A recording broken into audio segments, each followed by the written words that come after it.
We are we live? I believe we are live. What is going on? Everyone, anyone, and everyone out there who's joining. If you are on Facebook, thank you for being here. If you're checking us out on YouTube, thank you for being here. LinkedIn, I appreciate you being here. And if you're watching this as a recording, thank you for checking us out, even as a recording. We are live, and the whole idea. I'm Josh, by the way. Some of you know who I am. Some of you have heard me speak. Some of you may know me personally. Maybe we've worked together. Maybe you're my client. Maybe you're thinking about being my client. Maybe you've subscribe to something that I do. Anyhow, thank you so much for being here. If you don't know who I am, I'm Josh Smith. I'm the founder of A Grade Above College Planning. And I'm doing this particular webinar. I'm doing this live as a preview, kind of an intro to the upcoming webinar that I'll talk more about. But I wanted to just set some time aside. I thought the webinar that I'm going to do, I feel like is pretty important. The information that I'm going to go over. So I wanted to campaign for the webinar. So on the webinar and here, and if you've ever heard me speak or you join any of my other webinars, I do a lot of webinars, scholarship webinars, financial aid webinars, admissions, things like that. We talk about everything under the umbrella of college planning, more importantly, with the intent to reduce your out-of-pocket expenses. And we look at that from multiple views, different ways and perspectives.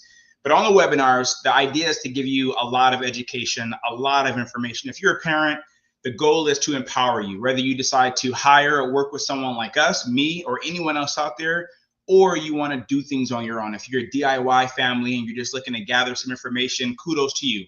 The idea here is that we give you that information, we equip you with enough information so you either can make the right decisions when it comes to hiring someone or doing things on your own and how you go about doing things on your own.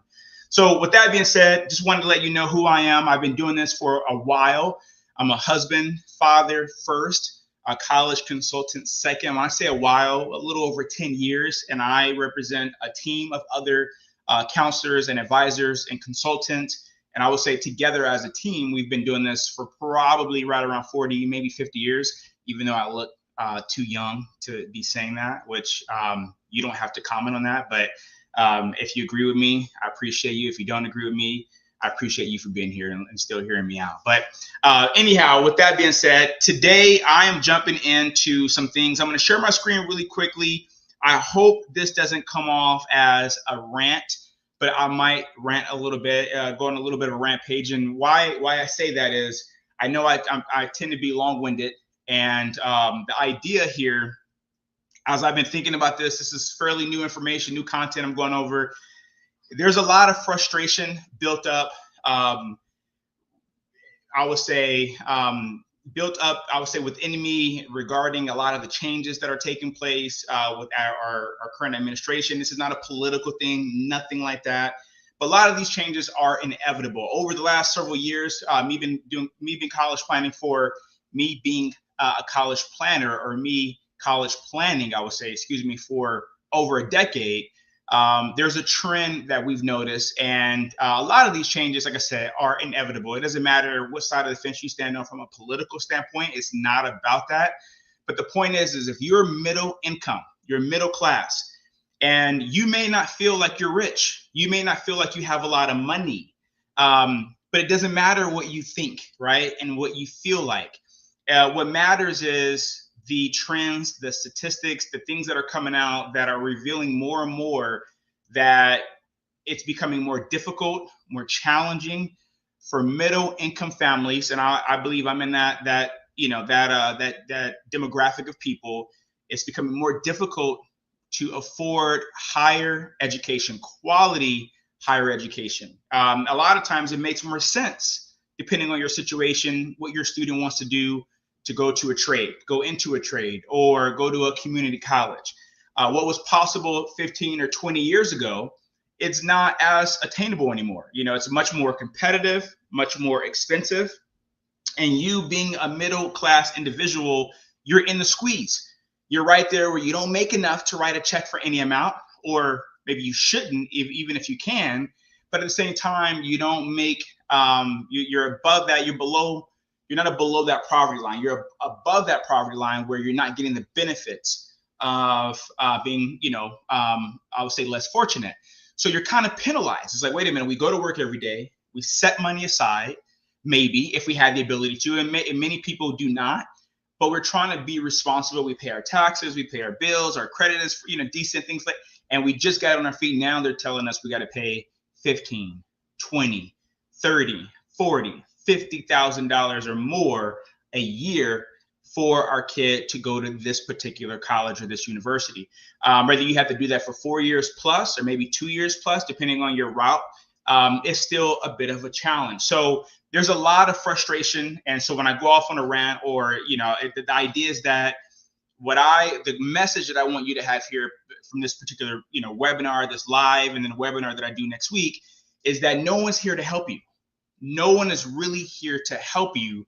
You need to do things on your own. You need to take responsibility, own the process, do the proper planning, do the right research, understand the options that are available to you, and you need to make it work. And on the webinar that I anticipate doing, that I plan on doing next week, I'll be giving you a strategy that can help you move you in that direction. Well, we want to minimize your opportunity costs, minimize your out-of-pocket expense, maximize the ability to pay for school, and maintain financial integrity at home. It's not about financial aid. It's not just about getting your kid in. It's not even about scholarships. Now, all those things are important. All those things matter. But right now, this is for the families that either school starting in the fall for your rising freshmen maybe, or school starting within the next year or two, and you want to get a head start on certain things you want to be thinking about and considering. This information is ideal for you. So with that being said, if you are still with me, I appreciate it. If you're frustrated, I'm frustrated too.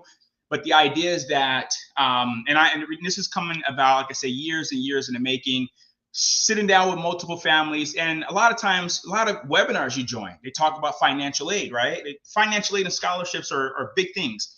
I talk about that every day.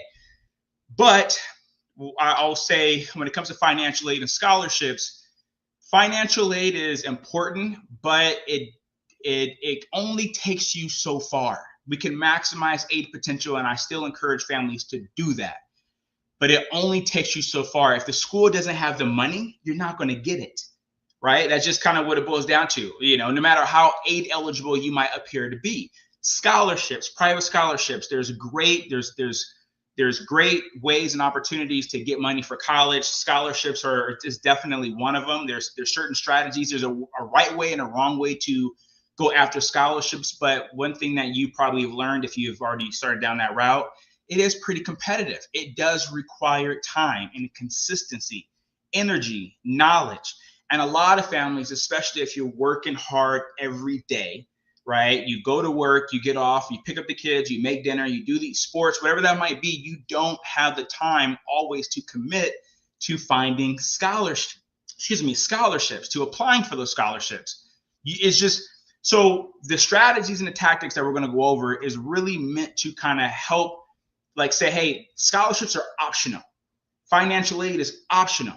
We're going to focus on getting your kid in to the right school, the best fit for them. But then we want to think of it as our middle-class individuals, is that regardless of what they give us, regardless of the scholarship opportunities we might find, and we're going to pursue those, we're going to do our best and put our best foot forward to get those opportunities, the free money. I'll talk more about that on the webinar coming up, but we don't want to rely on those, right? We do not want to rely on those resources and the potential of those resources. We want to take matters into our own hands. So I'm going to share my screen really quickly, and I'm going to end my rant, but I'm going to give you a little bit of a preview, some things that I think are important to know and understand. Let me do this here. If you can see my screen, give me a thumbs up. If you can't see my screen, give me a thumbs down. But so here I'm going to remove myself, and this is a slide that I shared in another webinar. I shared this slide, and this is important because on all the webinars that we do, how to pay for college without going broke, and we've titled it different things in the past for different reasons.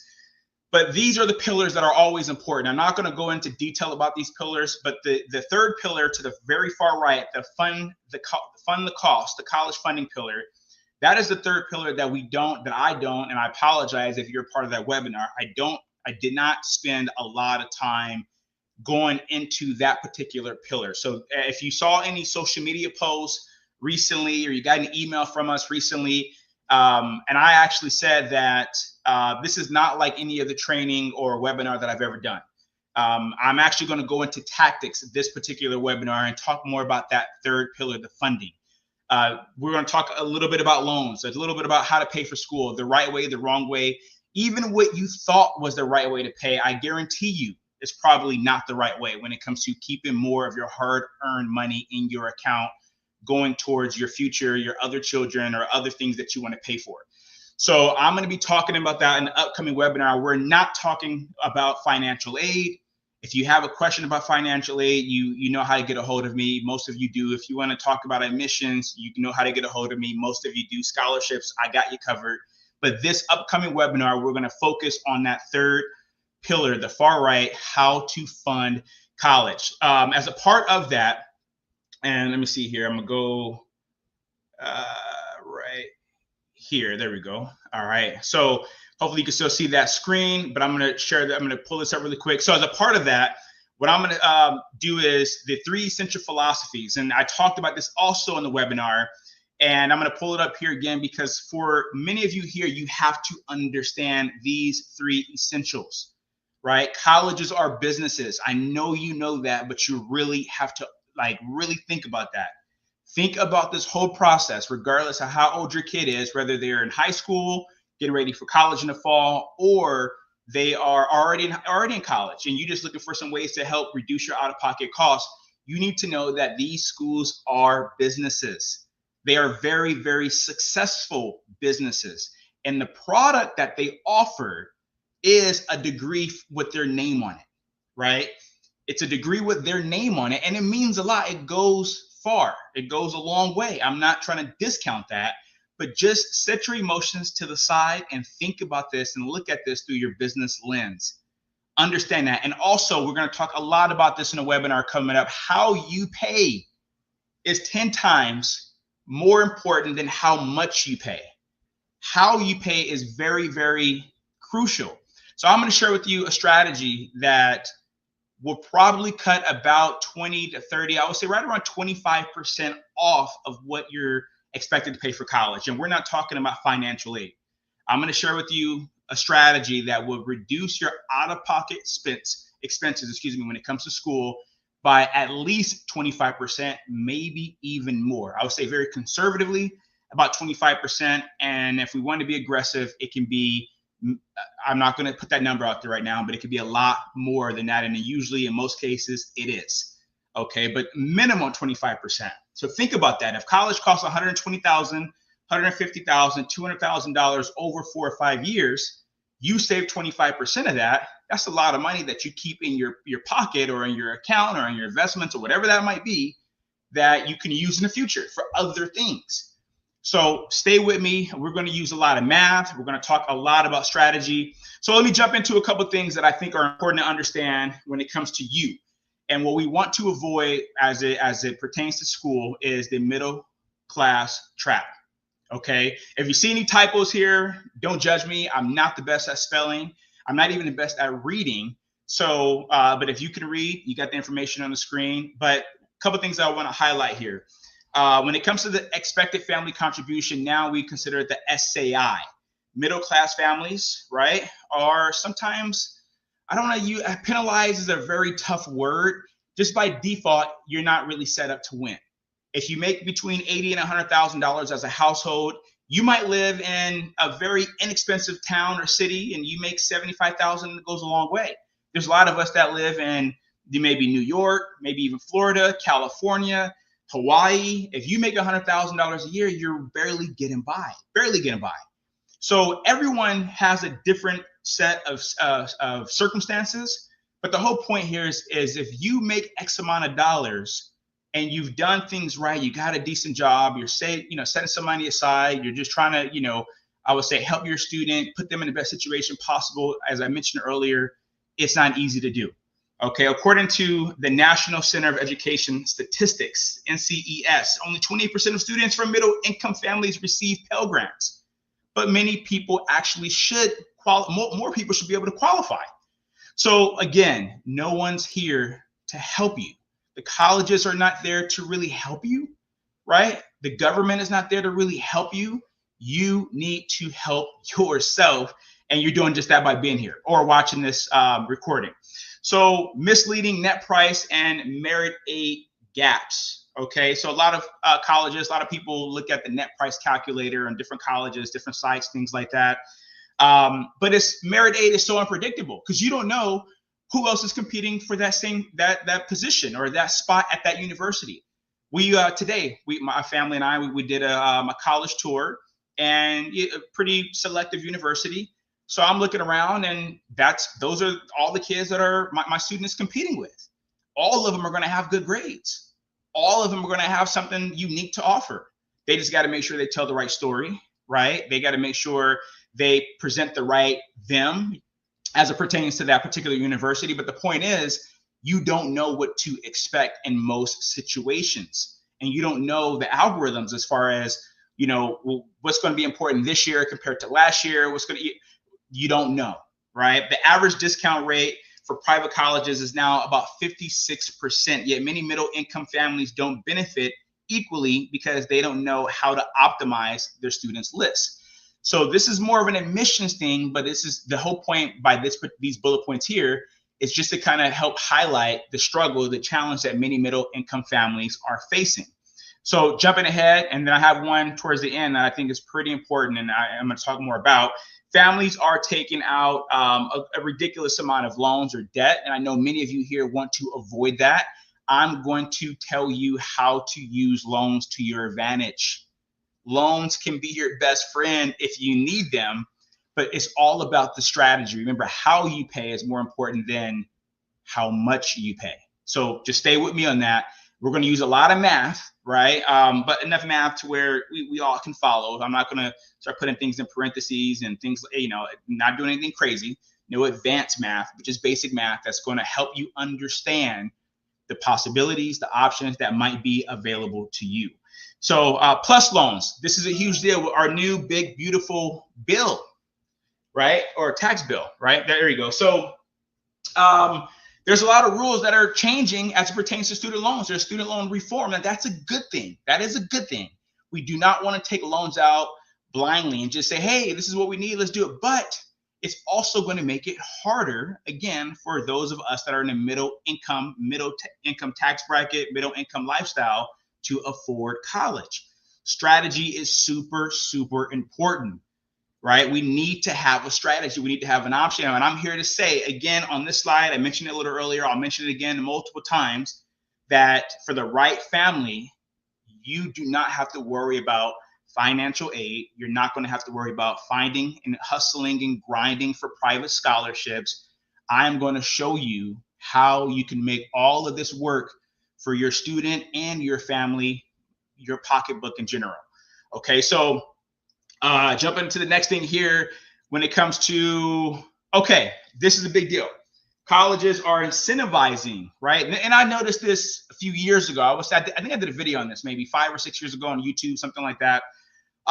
What's interesting here, and I'll summarize this a little bit, is that you could be a family that checks all the boxes. Your student checks all the academic boxes, even all the social boxes, but they may not check the financial box.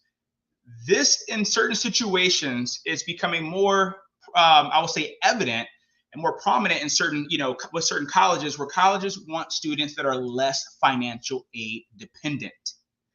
They would rather give a $10,000 scholarship to, and I'm not going to name a specific college. I'm not going to generalize colleges. I don't want to, put that out there, but it's been known and recognized. And if you want to talk to me one-on-one, we can totally have that conversation, where a college would rather give a $10,000 scholarship to a family that does not need it, right? That does not need that money, over a family who, and that student, the first family that gets the $10,000, and we go back a little bit, they don't check all the boxes. They check maybe some of the boxes, but they know, the colleges know the family's a full pay family. So they would rather incentivize that student, because at a cocktail party, at the next family function, you can talk about, or that particular family can talk about, hey, you know, yeah, our son or our daughter got a scholarship to this university for $15,000 a year, or $10,000 a year, 40,000 over 4 years, which is great. Sounds good, makes you feel good about yourself and your student, right? But the idea is that they'll take your $10,000, excuse me, they'll give you $10,000 per year to take your 30 or your 40 or your $50,000 in exchange. It makes sense. Meanwhile, the family that does check all the boxes, the student that does check all the boxes, who needs maybe $30,000 or $40,000, they won't get it, because that student doesn't meet the requirements when it comes to being financial aid independent, right? So I've noticed that a few years ago at different colleges, and this is also a good thing for families that have the ability to pay. And because this webinar that I'm doing for you, if you're that family that got the 10,000 scholarship and you don't really need it, this is going to be even, you know, great information for you as well. So this is why it's important. I tell even affluent families, share your information, complete the FAFSA, because you never know. A lot of times they're looking, it's going to increase your students' chances of getting accepted, and they may get money for it, even though you don't need it. But the idea is that colleges are businesses. They're going to pick the student that is going to benefit them, the university, the most, right? Who is going to benefit us year by year, and after that student graduates, the most? How are we going to get the highest return on our investment? By selecting this particular student or that particular student. So you need to evaluate it the same way. But if you can take financial aid off the table, private scholarships off the table, and look at those as optional, because you have a sound strategy, you are in the best situation that you can possibly be in. So there's a huge group of families that fall into what we call the middle class trap. You don't qualify for aid. You're not wealthy enough to write a check without sacrificing something, right? And the advice that you're probably getting, whether it be a webinar, YouTube, Google, whatever that might be, is a lot of it is predicated on financial aid and maybe some scholarship information here and there, but it also requires a good amount of work.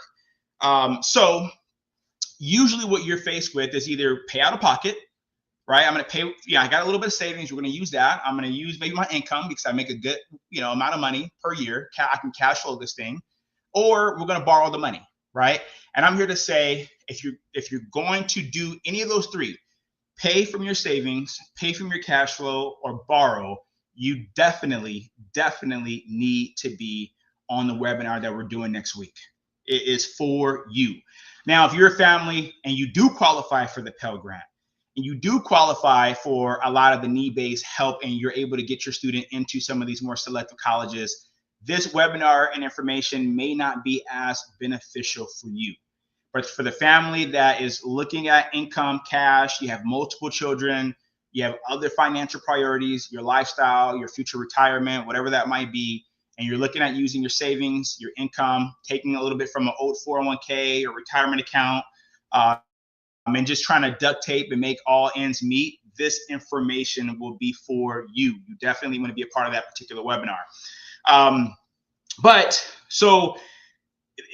What I really want to say is there's a better way, a smarter way. I'm going to kind of click here and kind of go into my next slide. And what we're going to go over in the webinar, in the actual webinar, and I'll conclude here with maybe one or two more slides, is how to structure your resources in a way that keeps your money working. You do not want to lose the ability for your money to continue to grow and work for you. So very expensive way to pay for school is income, cash.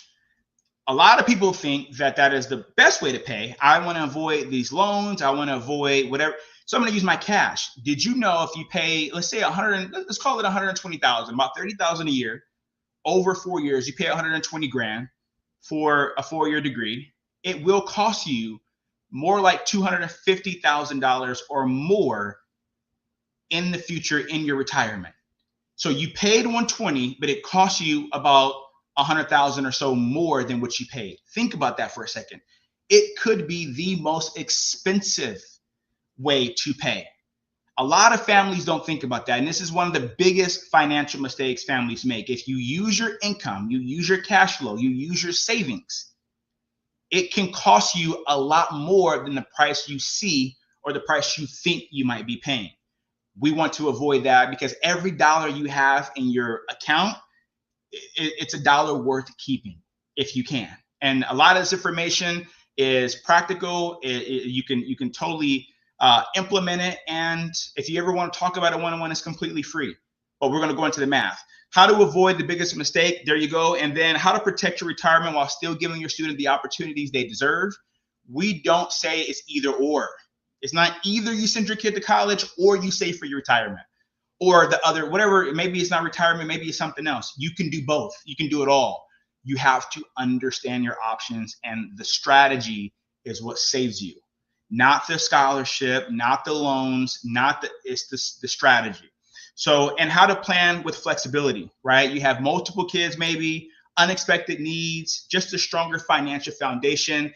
And when I go over this information, it's not going to be generic financial aid advice. You've been into a lot of those webinars already. You've heard a lot of that. You ever want to speak to me one-on-one, we'll go over a lot of that information because it is also important, but this upcoming webinar is not about that. And this upcoming webinar is information that I've never really gone over publicly, and I'll be doing this for the first time. So you want to think differently, have a strategy, be open-minded, but be on the defense, and the best defense will create, or is, and a lot of people will say, the best offense. Okay, so with that being said, if you are a parent of a high school junior, senior, or even a sophomore, this information might be for you, especially if you earn too much or you think you're going to earn too much to qualify for aid. If you're looking at schools that cost anywhere between $30,000 to $60,000 per year, I would say anywhere between $15,000, $20,000 or more, right? If you save something, but maybe not enough to feel comfortable just writing a check or paying that bill, if you want to stretch every dollar you have, this information is for you. This information is for families that, again, you're in one of three categories. You're taking out loans, right? You are using your income or your savings to pay for college. Those three categories: savings, income, loans. If you're not planning on doing any of those things, then this information may not be the most beneficial for you. I'll just be honest with you. So, and then lastly, here it is right here. If you didn't see it, it is here again. Oh no, it didn't. Okay, there we go. Okay, so that is the actual my rant. And the webinar again is next week on Tuesday. I would love to have you there. That little QR code. If you can't make the webinar, hopefully my dates are right. Tuesday, August 5th, 5:30 p.m. Pacific time. If you can't make the webinar, you can always scan that QR code or reach out to me directly. We can meet, we can talk. I can go over the information with you one-on-one. But the whole point here is you can do this. Yeah, I was kind of thinking about a song. Yeah, baby, we can do it. Take your time. I'm not going to sing for you, but I'm thinking about that song as I say this. You can do this, but you have to take the time to learn, to understand, to do it right. This is, my mind is blown with this particular strategy. I've been working hard to figure some things out. And this is a bit of I'll give you a little bit of a teaser. It's a bit of a hybrid approach. It's not a one way. It's not product driven, investment driven. It's more math driven. So there's a combination of things that come together that puts you in a great situation. And the cool thing is, regardless of how much school costs, regardless of if college is $20,000 a year, $50,000 a year, if you're looking at using just loans, if you're looking at using just your income or your cash flow, or even if you have some money saved and you're going to use or tap into that, you definitely don't want to miss this webinar. I would tell you now, missing this information or not understanding the strategy could cost you a few $100,000 that you will lose when it's time to pay for college. I can almost guarantee you that. So with that being said, thanks for being here on this particular live, LinkedIn, Facebook, YouTube, wherever you're joining. I appreciate you. If you got questions, I got answers. Reach out to me, scan that barcode if you will like to. And I look forward to seeing you guys next week on Tuesday, 5:30 Pacific Standard Time. And I'll jump into a lot of the strategy, the tactics, all those things when the time is right. Have a good rest of your day, your evening, and I look forward to speaking with you and seeing you or you hearing me speak soon. Thank you. Bye-bye.